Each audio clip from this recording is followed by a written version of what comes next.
Hi guys, welcome back to our Gamescom coverage. Nathan and I have just had our first hands-on with FIFA 15 and PES 2015. Yeah, that's right. So, obviously every year there's the big battle, which is weird, better, FIFA or PES. I know, and then today it's just come, first time we've played them, we played them within half an hour of each other. Yeah, well let's talk about FIFA first, because the first thing that struck me about that was the new presentation. Yeah. I loved the way the graphics were exactly like Sky Sports. I thought you were going to say exactly the same. I was like, I'm that man who loves to just sit there on a Sunday and watch 4 hours of blanket football. I've noticed this.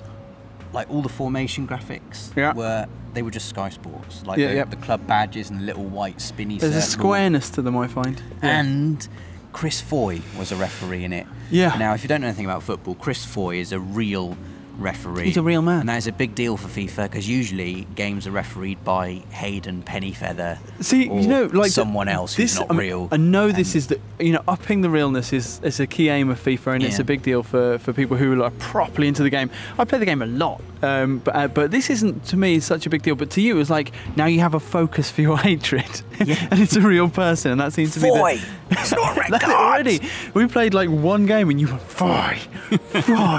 One goalless game. As a Crystal Palace fan who has never really been able to play a football game where a massive level of detail is lavished upon my team. I mean, as a Man United fan, you've always playing in Old Trafford with players who have really well-modelled likenesses, and now Selhurst Park is going to be in there, and loads of the Crystal Palace team have had their faces really scanned in properly. So I can have Mile Jedinak, who you've probably never even heard of. He's our captain. He's going to look exactly like Mile Jedinak. Julian Speroni is going to look exactly like Julian Speroni. So that part of the game was just really, really exciting for me. Yeah, and how did you think about the way they actually played? It felt... Shall I tell you what I don't think is going to work? Lambert up top for Liverpool. No. Judged on my play with Liverpool. Worst signing Sturridge, ever. And then it was... Lambert. Yeah, like the speed of Sturridge, and then the... He's miscontrolled it. Yeah, he was terrible. It felt very similar to last year, I have to say. Yeah, it's quite... I think that's fair. You know, it's very soft and fluid. It's got It felt even softer this year. Again, like the first thing that happens when anyone plays football games every year is that we just throw loads of useless adjectives at you. Yeah. We're going to say it's soft and it's fluid. Fluid. It seemed to be that kind of the momentum and the deliberation, and you kind of almost get caught up in the animations. And once you're in the game and you know it, it's fine. But yeah, there was more of that. The shooting was a lot harder though. I had a shot with Yaya Toure. What would usually be like a sponger across the Yaya edge Toure. He rocketed it into the corner. And it felt, felt proper good. But PES, we were surprised because it's about to start raining. It is, yeah. Thanks, Kello. PES. So it really felt good. Yeah. It really felt like it improved a lot since last year. And I think it's fair to say that we ended up playing, we played a lot of PES 2014 on PS3 because when we moved to Yogscast, it was the only game we could find.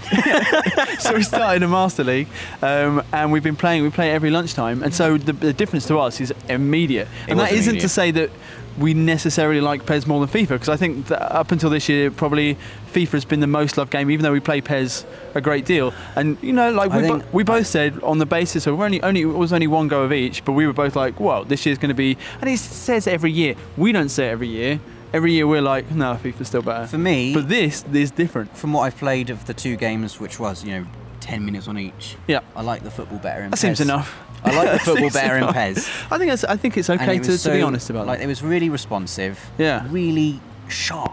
And those are my words I'm using for PES. No, I think it's true. The turning is sharper. The turning, what would usually, there'd be a little delay, you'd turn in PES, and usually your player would have to kind of stop the ball and then he'd turn. But I was Schweinsteiger, and I turned, and Schweinsteiger instantly swivels backwards, and the change of direction, you can really fool an opposition player with a really quick change of direction. And we were beating each other just with movement and kind of a dip of the shoulder, which we have. I mean, I think we have a fondness for PES, but we see a lot of its faults, and this seemed to address a lot of them, which is why I think we were both excited about it. And I like football games where you don't have to put in a horrible button combination and perform a skill move to beat a man. You shouldn't have to do that. You should be able to swivel and use momentum and switch direction and beat a man like that. So basically, we're pumped for playing more. I think PES, because it's the first time we've seen it on PS4 as well, it's made up loads of ground. Whatever happens, this is an interesting year. I mean, it's never going to beat FIFA for the fact that I can play at Selhurst Park as the real Crystal Palace. That's going to be really exciting for me. Yeah. But hey man, There's always something it's there. Exciting, in PES. though, There's a little bit of magic in PES that I always just really love. Yeah. But both games are looking awesome. Make sure you stay tuned to the channel, subscribe because we're going to have loads more videos going up all week directly from Gamescom.